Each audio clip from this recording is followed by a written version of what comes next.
사무엘상 28장 20절부터 29장 11절, 먼저 20절부터 25절의 말씀을 보도록 하겠습니다.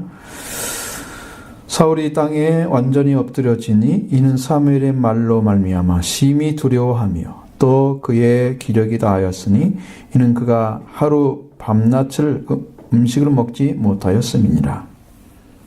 그 여인이 사울에게 이르러 그가 심히 고통당함을 보고 그에게 이르되 여종이 왕의 말씀을 듣고 내 생명을 아끼지 아니하고 왕이 내게 이르신 말씀을 순종하였사오니 그런즉 청하건대 이제 당신도 여종의 말을 들으사 내가 왕 앞에 한 조각 떡을 드리게 하시고 왕은 잡수시고 길 가실 때의 기력을 얻으소서 하니 사울이 거절하여 이르되 내가 먹지 아니하겠노라 하니라.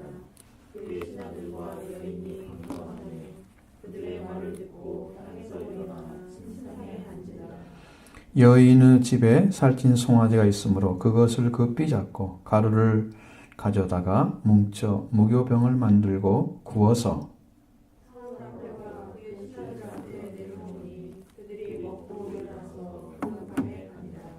아멘.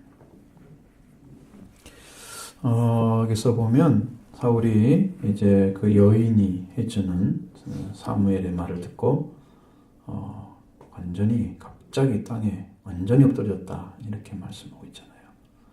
사무엘의 말을 두려워했다. 심히 두려웠다. 그런 말을 하고 있습니다. 여러분 정말로 두려워할 게 뭘까요? 그 여인이 주어진 사무엘의 이야기를 듣고 그 말에 의해서 여러분이 이 두려움을 갖게 된 거예요. 그러나 그가 진짜 두려워할 것은 하나님 말씀 자체죠. 그 앞에 무릎을 꿇고 땅을 엎드려서 쳐야 되는데 반대로 그 여인의 말을 듣고 희망이 없는 것을 확인한 뒤로 그렇게 된 거예요. 자기가 다른 말을 해줄 줄 알았어요. 도와준다든가 무슨 얘기를 할 줄 알았죠. 도와준다는 말은 안 했죠. 지금 영적 형태가 그대로 있는데 하나님이 거기다 그 사람을 도와주면 그 왕이 뭐가 될 것 같아요? 하나님이 공의로운 하나님이신데 다윗을 그렇게 박해했던 그거 하나만으로도 좋게 왕이 자격이 없죠. 하나님이 선택해서 기름 부은 자를 쫓아내다니면서 그렇게 박해했는데 자격이 없잖아요. 그 하나만 잡아도, 그죠? 다윗과 관계가 가장 큰 것입니다. 하나님 선택한 자를 자기 방법과 목적, 자기 방법대로 박해하고 자기 목적을 성취하려고 이미 알고 있으면서도 그렇게 하고 쫓아다니는 그런 어리석은 그 자리에 그런 생각을 일어난다면 그 생각을 가지고 하나님께 엎드려야죠. 하나님께 엎드려야죠. 그런데 여기서 사울은 그 사무엘에게 그렇게 여인의 신접함을 통해서 어떤 얘기를 들으려고 했을 것 같아요? 목적이 있을 거 아니에요. 그는 자기의 소망되는 얘기를 해줄 줄 알았어요. 자기가 이제 모든 걸 잃었다 생각했습니다. 다윗한테 졌고 다 잃었어. 그러니까 더 이상 얻을 것이 없어 이제. 그러니까 사무엘이라도 자기 편에 서서 자기를 도와주기를 아주 신락 같은 희망을 가지고 지금 온 거예요. 근데 그것마저도 완전히 빼앗겼습니다. 그러니까 실신 상태가 됐습니다. 그렇게 잘못된 것을 알았더라면 하나님 앞에 엎드려야 되는데 하나님께는 못 가고 왜 자기 스스로 절망을 하는지 여러분 이게 지금 어떤 상황인지 아세요? 이 영적인 이치를 여러분 잘 보셔야 돼요. 말씀 앞에 자기를 한 번도 회개하지 않은 사람은 말씀이 임하여 오고 은혜가 끼쳐지고 막 왔을 때 뭔가 깨달은 것 같고 은혜 받은 것 같고 뭔가 된 것 같은 생각이 드는 그런 신앙으로 질질 끌려가는 거. 그러다가 진짜 이렇게 순종해야 할 시간에 딱 오면 자기가 드러나요. 거짓 선지자들이 왜 나타날 수 있을까 하는 생각을 했는데 그 말씀 앞에 한 번도 적은 적이 없는 사람들이 양해문을 통과하지 않은 사람들이에요. 철저하게 하나님 앞에 회개한 적이 없는 사람들이에요. 그 사람들이 하나님이 주의 이름으로 막 하니까 주님이 그를 또 살리려고 말씀 주시고 은혜 주시잖아요. 선제로도 하고 귀신들 쫓아내고 권능도 행하고 다 하죠. 말씀에 순종하지 않았어요. 그러니까 법을 안 지켰다. 불법을 해놨다고 그러잖아요. 그렇기 때문에 거기가 문제인 거예요. 법을 지키는 자리에 섰으면 그 사람들이 그런 일 안 해요. 합니다. 주님이 칭찬을 듣죠. 알지 못하는 일을, 주님이 알지 못하는 일을 행하고 그리고 주님 앞에 서서 내가 주님의 일을 했습니다 라고 고백하는 그런 일을 안 하죠. 그러니까 지금 이 사울이 바라보는 세계도 한 번도 제대로 순종한 적이 없는 거예요. 이 사람이. 자기를 내려놓고 완전히 말씀 앞에 자기를 죽이는 그 순종이 있지가 않았어요. 제사는 드릴 줄 알지만 자기는 드릴 줄 모르는 사람이었어요. 하나님 순종이 더 중요하다고 그랬죠? 제사보다. 그죠? 제사보다 순종이 낫다. 제사 드리는 게 중요한 게 아니에요. 그 순간에 제사 드린다고 해서 무슨 의미겠어요? 하나님 안 받으시는. 뭐 가인 제사 드리고 뭐 기뻐할 일이 있어요? 회개의 제단을 안 쌓는 사람들. 자기를 내려놓지 않고 순종하지 않는 사람들. 그 사람들이 이런 길을 가는 거예요. 그래서 회개할 시간이 되어도 회개하지 않습니다. 회개한 적이 없기 때문에 회개의 길을 몰라요. 그래서 못 가는 거예요. 진짜 아주 막 최종적으로 와도 회개를 안 씁니다. 그 사람은. 왜 회개한 적이 없으니까 어떻게 하는지 몰라. 그리고 세월만 낭비해서 말씀 순종하지 않고 시간이 다 치는 거야. 그냥 굳을 대로 굳어버렸어. 신앙이 이렇게 하면 되는 줄 알고. 그래도 하나님 도와주시고 말씀도 주시고 은혜 주시고 뭐 이랬단 말이에요. 사무엘 찾아왔어요. 도와주고 뭐 이런 거. 다 했어. 그러니까 자기가 지금 잘하고 있는 줄 알고. 자기 긍정하고. 내가 비록 그렇게 될지라도 나한테 사람 백성들 앞에서는 내 이름을 더럽히지 않게 해달라고. 백성들 앞에서는 나를 좀 체면을 세워달라고. 하나님 앞에 이렇게 돼 있어. 이런 사람이에요. 자기가 안 죽은 사람은 하나님 의식하지 않습니다. 최종적으로 조금 돌이킬 때가 어떻게 있을지 모르지만 그 외에는 없어요. 그런데 그런 사람들을 보면서 이 사람이 사울의 길을 걷고 있다면 아담과 같은 자리다. 그것도 순종하지 않는다. 그것이 보여집니다. 말씀은 여러분 분명하게 여러분 말씀드리는 것은 말씀이 떨어졌어. 이미 딱 하나님의 명령이 떨어졌어. 그때 불순종하면 하나님은 어떻게 하겠습니까? 만약에 이렇게 생각해봐요. 첫 번째 사무엘이 일주일 안에 뒤에 7일 후에 온다고 그랬잖아요. 블레셋 맞선 자리에서. 근데 거기에서 순종을 해야 될 시간이잖아요. 그런데 백성들은 흩어지려 하고 이마 블레셋 가까이 오고 지금 난리가 났어요. 이제 지금 거기서는 막 시끄러운 거지. 보통 복잡한 게 아니잖아요. 이 상황이. 그러니까 자기가 사무엘이 오기 전에 제사를 드렸어. 그랬어요. 그리고 나서 사무엘이 왔단 말이에요. 조금만 기다리면 될걸. 우린 그렇게 생각할 수도 있잖아요. 그걸로. 근데 그걸 못 참아서 그렇게 했단 말이죠. 일단은. 그러면 하나님 바울이 와서 물어보잖아요. 네가 어떻게 했냐. 그러면 지금 그렇게 행한 것을 가지고 설명할 게 아니에요. 무엇 때문에 이렇게 됐습니다라고 설명할 게 아니에요. 말씀의 불순종을 회개해야 돼요. 그 순간에.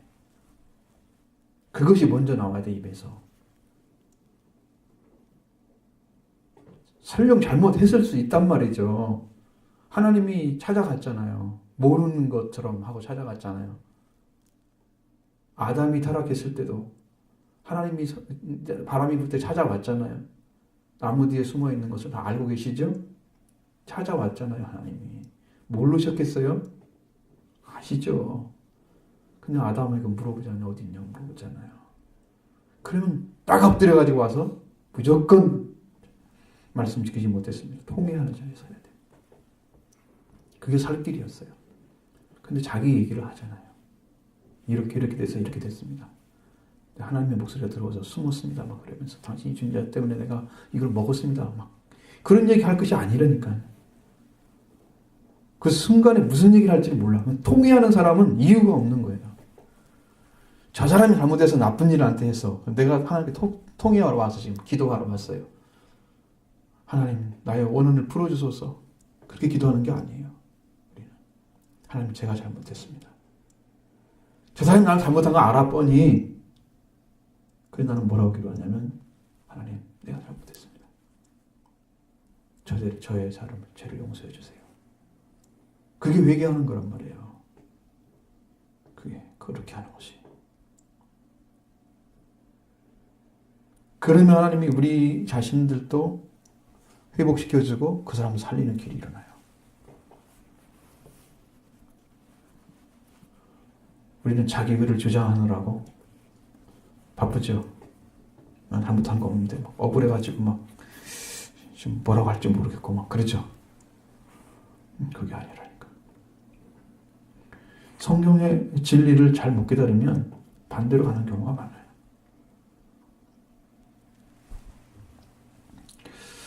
그렇기 때문에 하나님 앞에, 하나님의 절대적인 말씀 앞에 불순종하면서 했으면서 또 다른 변명을 하고 자기중심적인 자리에서 하나님 앞에 굴복하지 않는 그 교만한 자리에 서게 되면 하나님 내쳐버리는 거예요. 그 다음부터는. 그리고 또 찾아와서 3일을 통해 또 하나님 말씀하시고 그러잖아요. 기회예요, 지금. 근데 한 번도 제대로 순종한 적이 없어. 아말렉 가서도 순종하지 않고. 좋은 양들 다 가져오고 자기가 보기 좋은 거 다 가져왔잖아요. 아가까지 다 죽이라고 그랬잖아요. 아멜렉. 근데 살려고 왔잖아요. 아니잖아요. 한 번도 제대로 순종한 적이 없기 때문에 언제나 자기 중심적인 어떤 사고를 가지고 그걸로 평가하면서 말씀을 순종하는 거예요. 절반이나 될지 절반도 안 될지 모르는 그런 순종을 하고 순종했다고 그러는 거예요. 그리고 하나님 도와달라고. 그게 뭐의 순종이에요? 원하지 않는 것입니다. 하나님. 그래서 여러분 분명히 말씀드릴 것은 회개하지 않고 예수를 믿고 있으면 한 번이라도 제대로 회개하고 믿으면 그 다음부터 길이 열려집니다. 진짜 회개할 때 회개합니다. 하나님 은혜가 필요할 때 정말로 회개하고 은혜 받아요. 그것이 안 된 사람들은 아직 이제 빨리 구해야죠. 왜냐면 어차피 우리가 가는 길이잖아요. 찾아서. 그죠? 되고 안 되고 결론이 아니잖아요. 지금. 그죠? 우리는 지금 그것을 배우고 있는 거예요. 그러니까 길을 알았으면 찾아가야죠. 본인이. 걸어가면 돼요. 씩씩하게 일어나서 걸어가십시오. 하나님 구하고 은혜 구하십시오. 안 됐다고 절망하지 마십시오. 그것을 위해서 말씀하는 게 아니에요. 사무엘을 통해서 사울을 통해서 우리가 봐야 할 게 뭐냐는 거예요. 지금. 우리는 교훈을 말하는 게 아니라 실제를 얘기하는 거예요. 성경은 교훈 주려고 말씀하는 거 아닙니다. 그 사람의 실제 삶이 어떻기 때문에 어떻게 망했는가 그걸 보여주는 거고 승리했으면 어떻게 승리했는가 그걸 보여주는 거예요. 진짜 삶을 통해서. 사울의 멸망의 지금 보잖아요. 그러니까 말씀이 두려워서 정신을 잃고 말았다 그랬죠. 땅에 엎드렸다. 심히 두려워서. 자, 하나님 말씀이 두렵다면 그는 어떻게 해야 되겠습니까? 하나님 말씀이 두렵다면 그 앞에 무릎을 꿇고 정말 진실하게 통회를 해야죠. 제가 잘못했습니다. 이 모습은 전혀 안 보이잖아요. 실신은 할지언정. 실신한 것이 그게 통회가 아닙니다. 아닌 거예요. 하나님 말씀을 두려워하는 줄도 알면서도 자기 자신을 드리지 않는, 한 번도 통회하지 않는 그 사울의 모습을 그대로 보여주는 거예요. 그것이 어리석은 것입니다. 올바른 선택이 아니에요. 그 순간에 내려놓지 않았어요. 말씀을 무서워하고 두려워하면서도 말씀 앞에 순종하지 않는 그 모습. 여러분 이게 어디서 온 거예요? 회개하지 않는 데서 온 것입니다. 한 번도 회개하지 않는 데서 온 거예요. 제대로 들어가면은요, 말씀이 떨어지면 정말 그것이 그런가 딱 알아지면 그 순간에 무릎을 딱 꿇습니다. 누가 그렇게 했어요? 다윗. 순간에 꿇는 거예요. 왕복 필요 없어요. 한 사람이 죄인으로 들어가는 거예요. 다 찢어버리잖아요. 그래서 내가 왕이 아니라 죄인으로 서 있는 사람인데 왕복을 걸쳐 입고 거창스럽게 엎드려서 뭐 기도하는 체하는 거 그거 아닙니다. 그거. 죄에 앉아서 티끌을 부르면서 회개해야죠. 눈물로 요를 적셨다고 그랬어요. 얼마나 잘못을 깊이 통회했는지. 다윗의 영성이 그때 깊어졌습니다. 그 죄 때문에. 다윗도요, 성경적으로 보면 회개한 적이 별로 없는 사람이에요. 근데 그 한 번 회개가 엄청난 축복을 갖다 준 거예요. 그 축복을 갖다 준 거예요.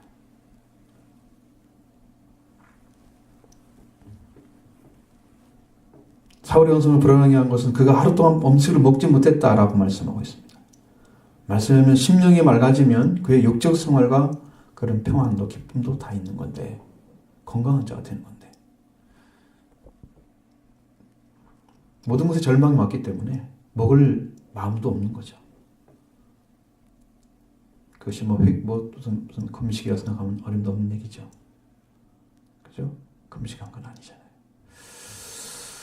사울 왕이면서도 신접한 여인이 가질 정도의 힘조차도 없었다. 식사할 기력도 없이 신접한 여인이었다. 식사도 거절을 했습니다. 신접한 여인은 식사를 하는데 사울은 먹지도 않았어요. 역전의 용사 사울이 있죠. 이스라엘 백성 희생이었던 사울. 얼마나 희망이 됐습니까, 그가. 그러나 그 마음속에 말씀이 없을 때 평안이 없었습니다. 자기 자신도 지탱하지 못하는 무력한 자가 되는 거예요. 힘이 없어져요. 말씀을 먹고 음식을 먹고 몸과 영이 건강해서 일을 해놓아야지. 매일 굶으면서 어떻게 일을 해요? 그건 안 되잖아요. 신접한 여인의 격려와 도움을 받는 불쌍한 자가 됐습니다. 그렇게 해서 하나님을 배반한 사람, 하나님을 떠난 사람, 능력도 분별력도 다 사라져버리고 이스라엘의 희망도 꺼져가는 모습, 비참한 모습을 보여주고 있어요. 우리가 하나만 하나님 앞에 순종하면 다 됩니다. 절대 자리에 서셔야 돼요. 순종하셔서. 이거 놓치면 됩니다.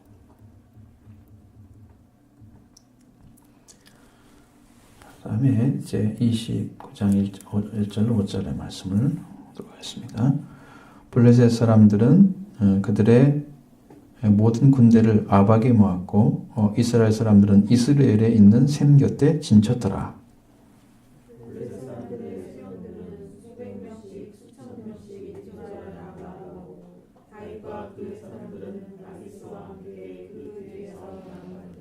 블레셋 사람들의 방백들이 이르되 이 히브리 사람들이 무엇을 하려느냐 하니 아기스가 블레셋 사람들의 방백들에게 이르되 이는 이스라엘 왕 사울의 신하 다윗이 아니냐. 그가 나와 함께 있은 지 여러 해로되 그가 망명하여 온 날부터 오늘까지 내가 그의 허물을 보지 못하였노라.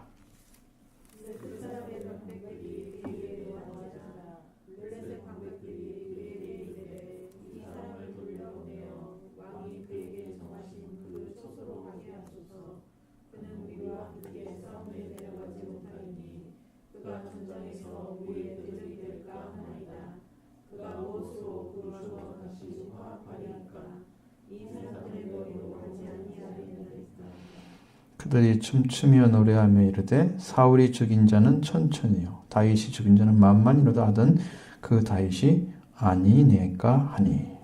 아멘. 여기의 모습은 블레셋 사람들과 이스라엘 사람들의 싸움이 이제 임박한 거죠. 아벡이라는 곳은요 에브라임 영토에 들어있는 곳입니다. 텔아비브 동쪽에 17km 정도 떨어져 있는 곳입니다. 이스라엘 사람들은 이스라엘에 있었습니다. 아벡 북동쪽에 있는 이사갈의 영토입니다. 요새적 도시예요. 그러니까 좋은 곳이죠. 거기에 진을 쳤습니다. 양쪽에 이제 양 민족의 전망이 갈려져 있는 그런 대결전입니다. 지금까지 교묘히 이제 기회를 이용해서 생존해온 다윗의 입장은 더없이 고민입니다. 사실 이스라엘을 칠 수 있을까요? 치려고 하다가 다시 이스라엘로 싹 돌아서서 블레셋에 공격할 수도 있잖아요. 틀림없이 그럴 거거든요. 못합니다. 자기 편 공격 안 할 겁니다. 자기가 죽으면 죽었지. 그러지 못할 거죠. 근데 아기스 편이 돼서 이스라엘을 대적하는 자리에 서게 됐기 때문에 이건 어떻게 합니까? 다윗이 목숨을 걸고 하나님 백성에게 대적할 수 있는 그런 용기는 없죠. 그렇게 하면 사실은 배반의 역사죠. 그래서 아기스에게를 떠나서 이스라엘 쪽으로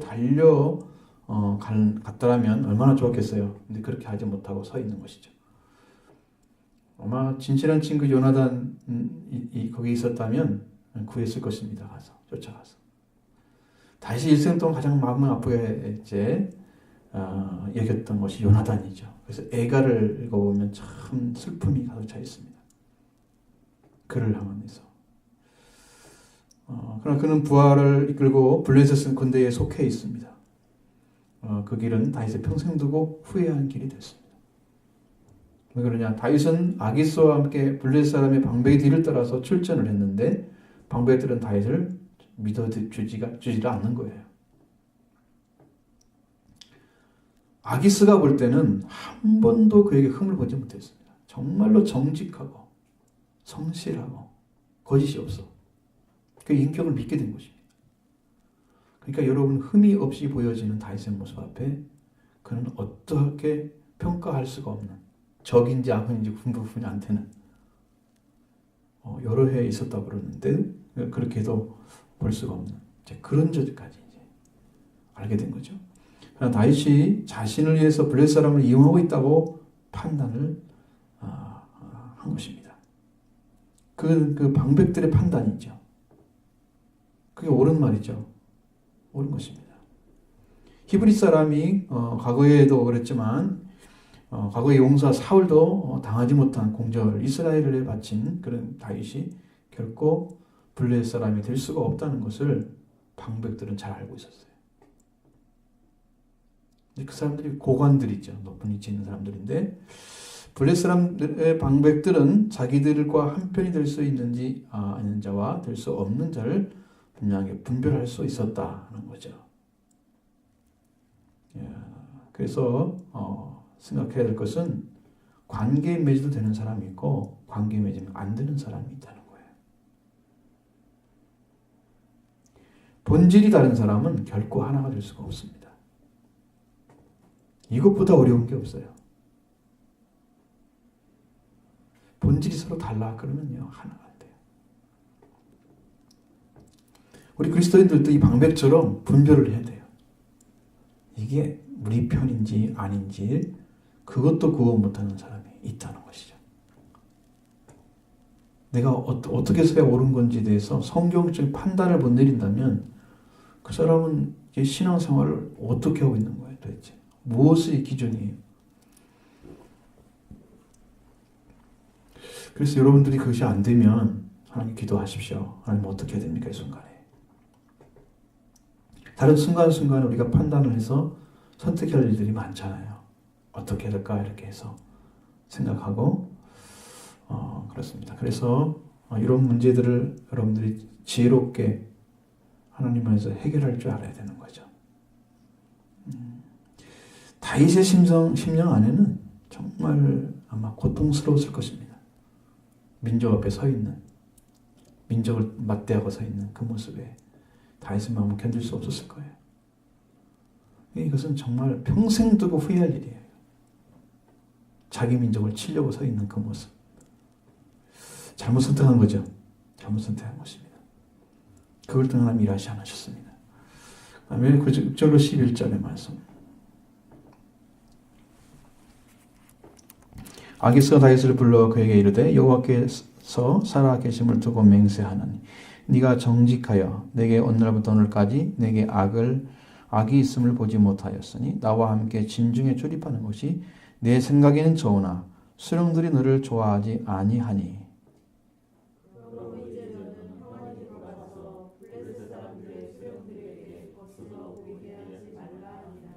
다윗이 아기스에게 이르되 내가 무엇을 하였나이까? 내가 당신 앞에 오늘까지 있는 동안에 당신이 종에게서 무엇을 보셨기에 내가 가서 내 주 왕의 원수와 싸우지 못하게 하시나이까 하니. 아기스가 다윗에게 대답하여 이르되 내가 받은 공은 행함이 전령같이 성난 것을 내가 하나 블레셋 사람들의 방백들은 말하기를 그가 우리와 함께 전장에 올라가지 못하리라 하니 그런즉 너는 너와 함께 온 뒤 주의 신하들과 더불어 새벽에 일어나라. 너희는 새벽에 일어나서 발거든 곧 떠나라 하니라. 이에 다윗이 자기 사람들과 더불어 아침에 일찍 일어나서 떠나 블레셋 사람들의 땅으로 올라가고 블레셋 사람들은 이스라엘로 올라갑니다. 아멘. 자, 방백들은 다윗을 거부하고 아기스에게 다윗의 관계를 끊도록 강요를 하죠. 아기스도 어쩔 수 없이 다윗을 돌려보내는 것입니다. 그러나 이 일이 다윗 자신에게는 은혜였습니다. 아주 큰 은혜였습니다. 아기스와 관계가 끊어지는 것은 블레셋 사람들과 단절을 뜻합니다. 그것이 여호와 하나님께로 돌아가는 방법입니다. 여러분 한쪽으로 끊어 한쪽 가잖아요. 둘 다 가득히 이어져 있으면 안 돼요. 세상을 끊어야 하나님께 오는 거예요. 그것이 안 끊어지고 이렇게 양쪽 서 있으면 우리가 열심히 신앙생활을 해도 성경에서 보면은 그는 가시떨기 밭이에요. 영적으로 보면. 그 열정도 있고 말씀도 잘 받고 순종한 거 그런데 열매는 절대 안 맺어. 안 맺어. 세상과 짝지어 있으면서 말씀 듣는 사람들 열매 안 맺어요. 하나님의 백성들 돌아오는 능력 없습니다. 못합니다. 그래서 끊고 와야 돼. 그런데 방백들이 의심해서 저절로 끊어주잖아요. 다윗이 하고 싶은 일을 방백들이 해주는 거예요.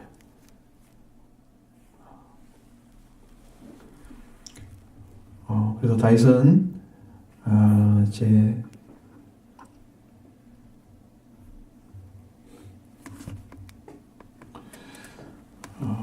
자신의 크신 은혜로 여기고 아기스와 관계 끊어지는 이제 길을 이제 부당하다고 막 얘기하잖아요. 그걸 보면서 속으로는 아니었을 것입니다. 달랐을 거예요. 속으로. 이게 동족을 쳐야 되는 그런 입장에서 아기스의 요청대로 조용히 물러서는 일 오히려 마음을 가볍게 했을 것입니다. 그 자신에게는. 지금 여기에서 하나님 말씀이 한마디도 없잖아요. 왜? 옳은 데 갔는데 말씀 안 주실 리가 없어요. 다윗에게. 그러니까 주변 사람들 통해서 이렇게 일을 하잖아요. 하나님께서 돌아서서 이스라엘을 못 쳐들어. 그 사람들을 통해서 일을 하잖아요.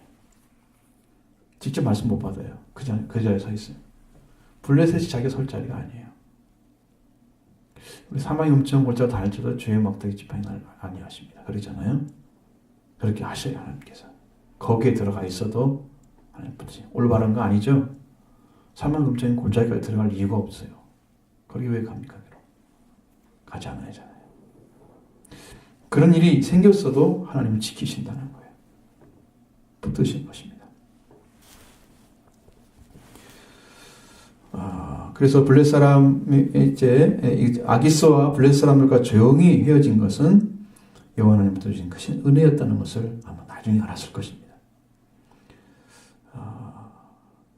이것은 뭐냐면은 하나님과 관계 안에는 악인과의 관계에서 잘되게 하는 일을 하나님이 향하셔야 하는 그건 공의가 아닙니다. 악인과 관계에서 막 손을 잡고 하나님의 사람이 그래서 막 잘되고 있어. 이거 하나님의 관계 아니에요. 악인 관계를 끊고 하나님의 품으로 돌아가는 것. 그것이 인도함 받는 일이라는 거죠.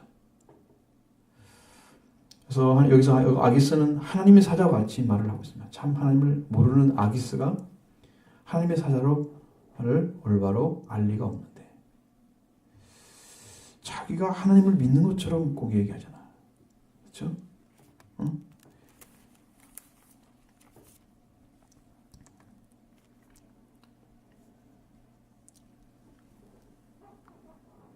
여호와께 살아계심을 두고 맹세하느니 네가 정직하고 너희 오늘부터 너에게 악이 없음을 보았으나. 이런 말을 어떻게 해요? 아무것도 안 믿는 그 사람이 도대체 어떻게 알았을까? 하나님을 아는 것처럼. 그래서 그가 올바르다는 기준도 아마 자기 자신은 올바르다고 생각하겠죠. 그러나 그 판단도 아마 자기중심적 기준에 의한 판단이었을 거예요. 왜냐하면 그 아기스의 마음만 이렇게 편하게 해주면 되잖아요. 다윗은 그 사람의 명령에 다 죽고 사는 거니까 거기다 맞추기는 쉽죠. 한 사람만 잘하면 되니까 흠없이 부하를 잘 다스리고 그 사람 입장에서는 이 사람 날 해할 리가 없다라고 생각하죠. 그래서 안전하게 있을 수 있던 거예요. 그래도 그 마음에 들게 하려고 다윗은 최선을 다했을 것입니다. 그 다윗이 그렇게 했기 때문에 그 사람 세상에서 가장 올바른 사람이다. 아기스는 그렇게 다윗을 봤어요. 아기스도 자기중심적인 생각을 버리고 왕답게 블레셋을 생각했다고 여성을 판단했더라면 다윗이 블레셋 사람이 얼마나 위험한 인물인가 그걸 알았을 건데 모르고 있잖아요. 절대로 이 사람이 블레셋을 도우려고 온 사람이 아닌 것을 알았어야 진짜 올바른 왕이죠. 근데 그걸 모르고 있는 것입니다. 자, 여러분 생각해 보세요. 우리 인간들 사회에서, 세상 사회에서 여러분들이 좀 호의를 베풀고 좀 잘 빠지고 그런 사람을 보면서 저 사람이 나를 좀 자기중심적으로 만족하고 참 인간관계가 올바르다 칭찬하고 그렇게 하면서 잘못된 관계가 만들어져요. 공의적인 게 아니에요. 자기중심적인 판단이에요. 하나님 앞에 올바르면 하나님의 백성이 돼서 올바르야 돼요. 여러분이 관계 맺어 있는 사람들을 그냥 적으로 돌려놓고 거기서 잘하고 있는 거 그게 옳은 게 아니에요. 돌아와서 잘해야죠. 돌아와서. 어느 자리에서도 잘해야 된다. 뭐 다 그렇게 생각하겠죠. 그럼 저한테 잘하는 거 아닙니다. 누구를 유익하게 우리는 해야 되느냐? 하나님의 나라를 유익하게 해야 돼요. 하나님의 나라를 유익하게 해드리고 하나님의 교회를 건강하게 세우고 여러분 든든하게 세워가는 그런 일들을 행하셔야 돼요. 그렇게 해야 이게 올바른 사람의 삶의 모습이에요. 이스라엘 백성이 하나님 나라와 같은 거죠. 거기에 들어가서 그 백성들을 위해서 일을 해야 되는 거예요. 이게 올바른 방식입니다. 이렇게 되지 않고는 올바른 사람 될 수가 없어요. 하나님 사자처럼. 아기스가 보는 다윗에 대한 그 평가는 여호와의 살아계신 면수한다고 이렇게 얘기했지만 사실은 올바른 게 아닙니다.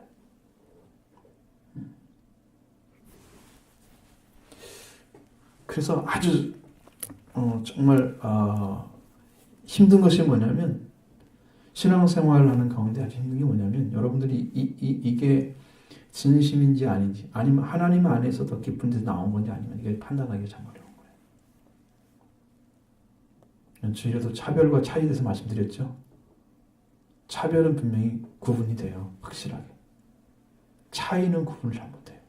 이 하나님 사람에 속하는 사람의 말인지 하나님 속한 사람이 아닌 사람의 말인지 구분되나요?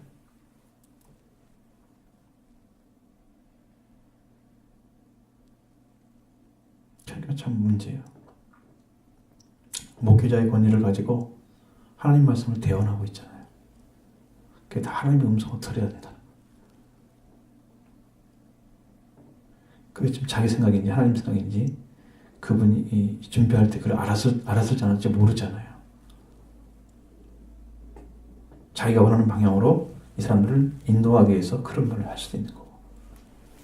하나님 말씀과 상관없는 비단 설교뿐만 아니고 어떤 판단이나 어떤 그런 것들. 그래서 제가 이제 오늘 참 영적으로는 굉장히 제가 좀 싸우고 있으니까 제가 싸우는 게 아니고 주님이 지금 이러셨어요. 저 어제 밤에 와서 딱 엎드리니까 주님 저를 붙드시는 거예요. 강력하게. 새로운 어떤 힘을 주시는 거죠. 그걸 지금 내가 찾고 있었던 부분인데 주님이 딱 체크를 하셨어요. 딱 붙으시는 거예요. 그래서 영적인 싸움이 있으면, 우리 영적인 싸움이 있으면 우리 자신들의 비워드려야 할 것이 있다는 것을 말씀하는 거예요. 영적인 싸움이 있는 사람들은 자기를 더 들여서 완전하게 하나님 사용하시도록 비워드리는 작업을 해야 돼요. 지금 그걸 하고 있어요, 하나님. 그 작업을 하고 있어요. 근데 그게 뭐가 필요한 건 제가 알아요. 어떤 자리에 서야 되는 것도 알아요. 근데 그걸 서서 끝까지 붙들고 이걸 의지하고 나가면 하나님의 어떤 역사 가운데 깊이 뿌리박는 역사가 있을 거예요, 말씀으로. 생명수 강이 터지겠죠. 그때 생명수의 강이 터져 나올 것이고, 주님의 십자가의 보혈의 능력이 나올 것이고, 성령의 역사가 넘칠 것이고, 물과 피와 성령이잖아요. 넘칠 것입니다. 지금 하나님 그 일을 좀 붙잡고 계신 것 같아요. 우리 교회를 살리게 한 방식은 여러분에게 생명의 양식을 공급하는 것입니다. 우리가 살아나면요, 여러분이 하지 말라고도 할 수 있는 그런 능력이 와요. 그러니까 순수하게 제자들도 이제 복음을 받았잖아요, 예수님한테. 예수님은 제자들을 통해서 이미 복음 전도의 그 방법들을 가르쳐주고, 그 다음에 실제적으로 복음 전도를 하시면서 보여주고, 그리고 70인 모여가지고 또 보내서 귀신이 떨어진 것도 보여주고, 병자가 나는 것도 보여주고, 다 했죠. 훈련을 철저하게 해서 그들에게 권능을 입혀서 복음을 전하게 하는 거예요. 그 훈련이 안 된 사람은 가서 못하는 거예요. 이제 은혜가 왔는데 어떻게 복음을 전해야 되는가? 그러면 같이 가서 해봐야죠. 주님처럼. 주님이 하신 것처럼. 그래야 실제가 되죠. 복음 전도가. 그런 일도 해야 돼요. 그런 일들이 남아있는 거예요. 그래서 우리들은 하나님 말씀이 삶으로 직접 들어오도록 하셔야 됩니다. 하나님은 하나님 관계가 끊어진 역사 가운데 들어오셔서 일을 하십니다. 다 개입하시는, 바벨탑도 때려부시는 것도 그것도 하나님이 개입하신, 들어오신 거예요. 그걸 민족적으로 안 되니까 개인의 민족, 아브라함을 선택해서 그 민족 안에서 시작하시잖아요. 또 계약하고 역사하고 하나님이 이 땅에 들어오셔서 일을 하시는 거예요. 그러니까 여러분의 생활도 하나님이 들어오셔서 일하도록 용접하셔야 됩니다. 여러분의 삶 속에 들어오셔서 일하도록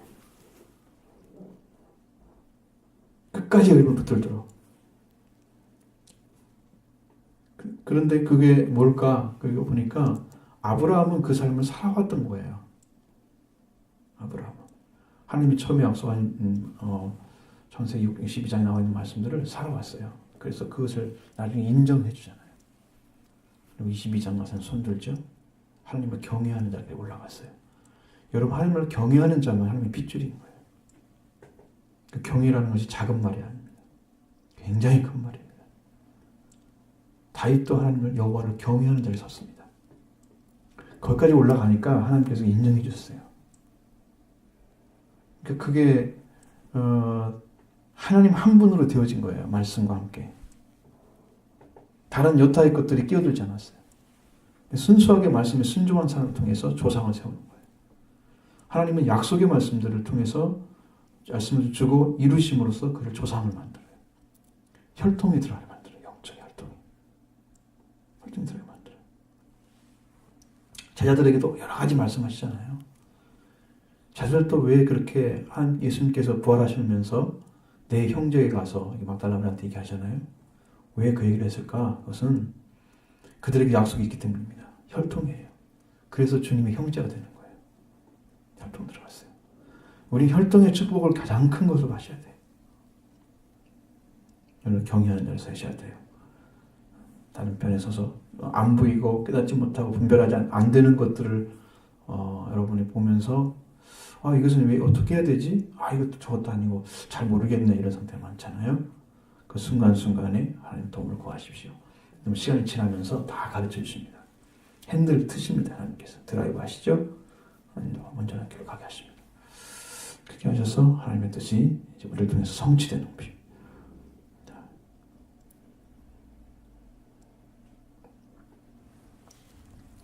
그래서 여러분 이제 오늘 우리가 기도할 것은 뭐냐? 저희들도 정말 회개의 길을 한번 갈 수 있도록 은혜달라고 반드시 가야 돼요. 회개의 길을 가야지. 회개 지단이 있어야 나중에 돌아올 수 있는 길이 있어요. 죄를 지어도 그것 때문에 돌아오는 거예요. 나를 받아주시니까 하나님의 은혜가 너무 커서, 나를 위해 죽으시고 부활하신 그 주님의 은혜가 너무 커서 온전히 돌아온대요. 그 은혜가 너무 커서. 그 경험하지 못하는 사람들은 조금 안 되면 자기 고집 부리다가 넘어지는 거예요. 스스로 섰다는 사람들이 위험한 사람이라고 그랬죠. 아주 위험한 사람들이에요.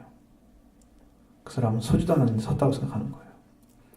순 사람들은요, 고개를 숙여요. 나는 겸손히 잘 몰라요. 나는 부족합니다. 그리고 진짜 넘치는 사람들은 나는 가난하게 되고 너희는 부자가 되기 원합니다.